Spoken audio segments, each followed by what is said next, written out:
Back with SMU quarterback Garrett Gilbert. Not the way you wanted it to end on Saturday, but good to get it back on the field. You said on Saturday. Absolutely, it's great to get back out there and compete. Great to be out there with my team, with my new team.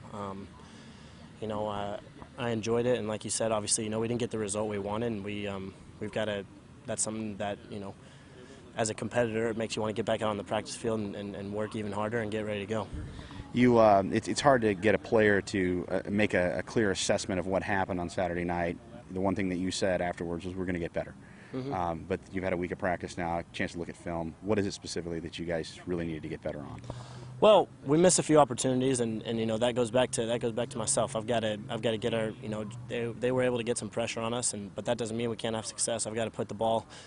We had some guys make some great catches where if the ball was on them, they might be able to make a play with it. And so, offensively, we've got to do a better job communicating. That's one thing where we can improve, and then continue to improve on our execution of our offense. And those things will lead to some more success. And going back and looking at the film, we played fairly well. I think we had over 500 yards of offense. We just missed some opportunities in the red zone and didn't finish some drives off. Yeah, you had a couple of sustained drives. That's kind of what I wanted to get into. A couple of sustained drives that got down, inside the red zone. What happened there, just inside there? Was it more of is it a timing issue, or was it just more of drop passes? You said a lot of those things on Saturday, but were you able to kind of get a better idea of it then? Things happen faster down in the red zone, obviously, and but that doesn't mean we can't go out and execute and put some pressure on the defense ourselves. So it boils down to being able to just make plays, and we had some unfortunate bounces there.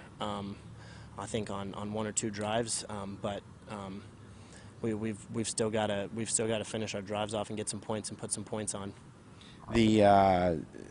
The running back situation, having a guy like Zach Line that's going to give you. I know he had over 100 yards, but say during the really meat part of the game, he had 75, 80 yards. It's got to be a nice feeling to have a guy like that just right there. No question. He ran the ball effectively all night. That's a testament to him. That's give credit to our offensive line. They did a very good job.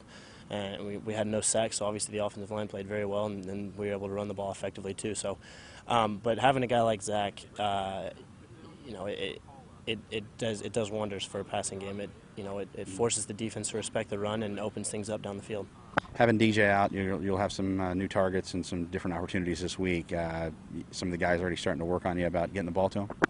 Of course, that's a wide receiver's mentality. That's how they operate. But like I think I talked about this in camp, is DJ was out part of camp, Keenan was out part of camp, Derek was out part of camp. That's when guys like this step up. So they've been working with the ones, they've been working at game speed, and they're ready to go. So it's someone goes down, they're ready to go already. All right, SMU QB Garrett Gilbert, appreciate him being with OldSchoolGridiron.com. Thank you. Thanks, man.